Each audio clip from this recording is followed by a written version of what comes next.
Hello everyone, welcome back to the channel. अगर आप एक एनआरआई हो और असेसमेंट ईयर 26-27 की आईटीआर फाइल करने वाले हो तो ये वीडियो आपके लिए हेल्पफुल होने वाली है।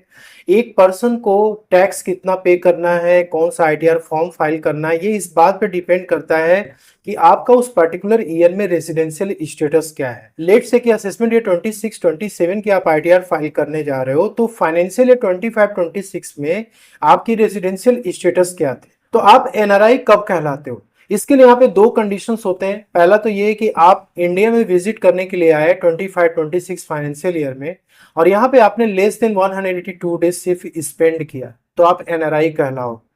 इसके बाद सेकेंड कंडीशन ये कि आप इंडिया में आए तो सही, लेकिन यहाँ पे number of days of spend आपकी लेस देन 60 डेज रही और लास्ट के 4 प्रीसीडिंग ईयर्स में 25-26 के पहले आपको 4 इयर्स बैक जाना है, उसमें total number of days of spend आपको काउंट करने, यदि वो भी आपकी लेस देन 365 डेज आ रही है तो ऐसे केस में आप इंडिया के एनआरआई कहलाओगे टैक्सेशन पर्पस के लिए।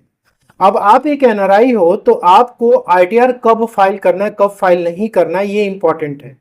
तो एक एनआरआई को आईटीआर कब नहीं फाइल करना होता है, तो यदि आपकी टोटल इनकम इंडिया में बेसिक एजम्पशन लिमिट के नीचे आ रही है, मतलब कि न्यू टैक्स रिजिम में 4 लाख के नीचे आ रही है तो आपको इनकम टैक्स रिटर्न नहीं भरना है। यदि ओल्ड टैक्स रिजिम में आप जा रहे हो तो 2.5 लाख के यदि अंडर में है तो आपको आईटीआर फाइल नहीं करना। ये तो हो गया कि आपको इनकम टैक्स रिटर्न फाइल कब नहीं करना है। अब आपकी इनकम बेसिक एग्जेम्पशन लिमिट के ऊपर क्रॉस कर जाती है तो भी आपको आईटीआर फाइल नहीं करना है। कंडीशन यहाँ पे ये है कि आपकी जो सोर्सेस ऑफ इनकम होनी चाहिए इंडिया में वो इन्वेस्टमेंट से और long term capital gain forex से होना चाहिए। इन्वेस्टमेंट इन द सेंस कि आपके एनआरओ अकाउंट में इंटरेस्ट की इनकम हुई है और उस पर टीडीएस ऑलरेडी कट चुका है। सेकेंड ये कि आपके फॉरेक्स में जो भी इन्वेस्टमेंट थे उसको आपने सेल आउट किया, लॉन्ग टर्म कैपिटल गेन होगी, उस पर भी आपकी टीडीएस पहले ही कट चुकी। तो जब आपकी टीडीएस पहले ही कट जाती है, गवर्नमेंट को डिपॉजिट हो जाती है, तो फिर वहां पे आपको आईटीआर भरने की जरूरत नहीं पड़ती। अब आपकी इनकम बेसिक एजम्पशन लिमिट के अंडर में आ रही है लेकिन फिर भी आईटीआर यदि आप फाइल करते हो तो आपको कुछ बेनिफिट्स यहाँ पे मिलती है। नंबर 1 ये है कि आपके जो टीडीएस हायर रेट से कटते हैं उसका आप रिफंड क्लेम कर सकते हो। सेकेंड है कि इंडियन स्टॉक मार्केट में आपने शेयर ट्रेडिंग या इंट्राडे ट्रेडिंग की हुई है। सेकेंड है कि आपने इंडियन स्टॉक मार्केट में फ्यूचर एंड ऑप्शंस की ट्रेडिंग या इंट्राडे ट्रेडिंग की हुई है, उसमें आपको लॉस हो रखा है तो उसको कैरी फॉरवर्ड करने के लिए भी आपको आईटीआर भरना पड़ता है। थर्ड ये है कि यदि आपकी कंट्री और इंडिया के बीच में टैक्स ट्रीटीज है यानी डबल टैक्सेशन अवॉइडेंस एग्रीमेंट, जिसमें कि आप कंसेशनल रेट ऑफ टैक्सेस आप पे करते हो या फिर फॉरेन टैक्स क्रेडिट आपको क्लेम करना है, तो उस केस में भी आपको इनकम टैक्स रिटर्न फाइल करना कंपलसरी होता है। तो एक एनआरआई की इंडिया में क्या क्या इनकम होती है जो कि टैक्सेबल होती है। अब देखिए जनरल रूल क्या कहता है कि आपकी जो ग्लोबल इनकम होती है वो इंडिया में टैक्सेबल नहीं होती है। सिर्फ जो इंडिया में आपने इनकम अर्न किया है या अक्रू हुआ है बस वही इनकम आपकी इंडिया में टैक्सेबल होती है, उसके लिए आपको आईटीआर फाइल करना होता है। जैसे यहाँ पे कि आपने कोई सर्विसेज प्रोवाइड की इंडिया में, आपको उससे सैलरी की इनकम हो गई, आपकी कोई प्रॉपर्टी इंडिया में लोकेटेड है उससे आपको रेंटल इनकम हो गई, आपने इंडियन इक्विटीज में कोई इन्वेस्टमेंट कर रखा था लाइक शेयर्स या म्यूचुअल फंड्स, उसको आपने सेल किया तो आपको कैपिटल गेन की इनकम हो रखी है, या कोई प्रॉपर्टी आपने सेल की उस पर आपको कैपिटल गेन हो गया। इसके बाद एनआरओ बैंक अकाउंट जो कि आपके इंडिया में है उस पर आपको इंटरेस्ट इनकम अर्न हुई है, तो ऐसे इनकम के लिए आपको आईटीआर फाइल करना कंपलसरी हो जाता है। आईटीआर फाइल करने के लिए आपको क्या क्या बेसिक डॉक्यूमेंट्स रिक्वायर्ड होती हैं। पहला तो ये कि आपको पैन कार्ड जरूरी होता है। सेकेंड ये कि आपकी जो पासपोर्ट है वो भी जरूरी होती है, उसमें आपकी ट्रैवलिंग की डेट्स मेंशन होती है और उसी से डिसाइड होता है कि आपकी रेजिडेंशियल स्टेटस एनआरआई है या नहीं है। थर्ड यहाँ पे कि आपको इनकम टैक्स पोर्टल पे रजिस्ट्रेशन करने के बाद आपको फॉर्म 26 AS अपना चेक करना है, जिसमें कि टीडीएस आपकी जो है रिफ्लेक्ट करती है। ठीक है, सारे फाइनेंशियल ट्रांजेक्शन्स आपके यहीं पे रिफ्लेक्ट होते हैं, तो इसलिए आपको इसको वेरीफाई करना जरूरी है। और नेक्स्ट है कि आपको एनआरओ बैंक स्टेटमेंट्स भी ले लेना है, और यदि आपकी टीडीएस वगैरह कट चुकी है तो आपको ये टीडीएस सर्टिफिकेट फॉर्म 16 या फॉर्म 16A भी आपको कलेक्ट करना है। अब आपकी जो टोटल इनकम है इंडिया में वो बेसिक इंजम्पशन लिमिट के ऊपर क्रॉस कर चुकी है, आपके टैक्सेस भी बन रहे हैं, उन टैक्सेस को आप कैसे कम कर सकते हो। यहाँ पर आपको ओल्ड टैक्स रिजिम में काफी सारी बेनिफिट्स मिलते हैं, जैसे 80C की बेनिफिट आपको मिलती है 1.5 लाख तक। आपको यदि आपने एलएसएस म्यूचुअल फंड में इन्वेस्टमेंट किया है लाइफ इंश्योरेंस आपने बाय किया उसका प्रीमियम आप पे कर रहे हो, या फिर आपकी इंडिया में कोई प्रॉपर्टी आपने होम लोन ले रखा है उस पर आप इंटरेस्ट का पेमेंट किए, प्रिंसिपल आप पे कर रहे हो, ठीक है। इसके बाद 80D का हेल्थ इंश्योरेंस आपने करा रखा है उसका प्रीमियम आपने पे किया हुआ है।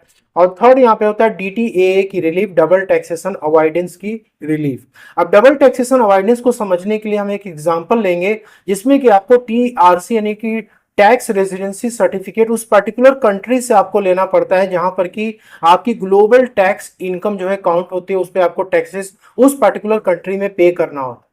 तो आप दोनों ही कंट्री में तो टैक्स नहीं पे करोगे ना, आपकी यहाँ पे ओवरलैपिंग हो जाएगी टैक्सेस की। लेट से कि आप यूके में जो है जॉब कर रहे हो तो यूके की गवर्नमेंट तो टैक्सेस आपकी लेगी ग्लोबल इनकम के ऊपर। अब इंडिया की भी इनकम आपकी वहां पे ऐड हो रही है तो इंडिया में भी तो आपको टैक्सेस देना है, तो दोनों जगह आपको टैक्सेस पे ना करना पड़े, इसलिए आपको DTAA की बेनिफिट मिलती है। तो इसको अवॉइड करने के लिए आपको यहाँ पे टैक्स रेजिडेंसी सर्टिफिकेट उस पर्टिकुलर कंट्री की गवर्नमेंट से लेना पड़ता है, तभी आपको ये बेनिफिट मिलती है। अब यहाँ पे एक NRI को यदि ITR फाइल करना तो कौन सा फॉर्म सेलेक्ट कर सकते हैं? आपको ITR 1 ITR 4 फाइल करने को नहीं मिलेगा क्योंकि वो सिर्फ रेजिडेंट के ऊपर ही एप्लीकेबल होता है। आपको यहाँ पे फाइल करना ITR 2 या फिर ITR 3। ITR 3 में यदि आपकी फ्यूचर एंड ऑप्शंस या इंट्राडे की ट्रेडिंग हो रखी है, आपकी कोई इंडिया में बिजनेस चल रही है, प्रोफेशनल्स आपको सर्विसेज आपने दिया हुआ है, तो ऐसे इनकम को ITR 3 में आप रिपोर्ट कर सकते हो। इन्वेस्टमेंट की जितनी भी आपकी इनकम है, कैपिटल गेन हो गया, सैलरी, हाउस प्रॉपर्टी, ये सब आप ITR 2 में रिपोर्ट कर सकते हो। अब यहाँ पे हम DTA के मैकेनिज्म को समझेंगे किस तरीके से वर्क करता है। अब मान लो कि यहाँ पे कोई एम्प्लॉय प्रिया है जो कि पर्टिकुलर फाइनेंशियल 25-26 में NRI डिक्लेयर हो चुकी है, ठीक है। अब यहाँ पे उसका इंडिया में NRO अकाउंट है, फिक्स डिपॉजिट उसने करा रखा है और उसकी फिक्स डिपॉजिट से total interest income 5 lakh rupees की हो रही है। और यहाँ पर 30% का TDS एप्लीकेबल हो गया इस FD इंटरेस्ट इनकम के ऊपर, जबकि इंडिया और यूके का जो DTA है एग्रीमेंट, टैक्स ट्रीटी साइन हुआ है, उसमें कंसेशनल रेट एप्लीकेबल है FD इंटरेस्ट इनकम के जो कि 15% आता है। तो एक्चुअल में 15% का ही आपके TDS जो है इंडिया में जो है टैक्स कटना चाहिए, ठीक है। लेकिन यहाँ पर कुछ कंडीशन है तो जो यदि आप फुलफिल नहीं करते हो तो 30% का TDS कट जाता है।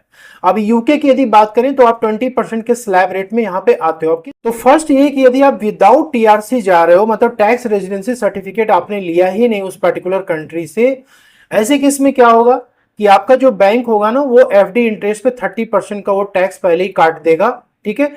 तो इस केस में 1,50,000 का आपका इंडिया में TDS कट गया। अब यूके में आप अपनी इनकम टैक्स रिटर्न को आप फाइल कर रहे हो तो वहां पे आपकी ग्लोबल इनकम काउंट होती है जिसमें आपकी इंडिया की भी यहाँ पे इंटरेस्ट इनकम काउंट हो गई। अब 20% के ब्रैकेट में आप आ रहे हो वहां पे तो आपकी टैक्सेस हो गए 1 लाख रुपीज।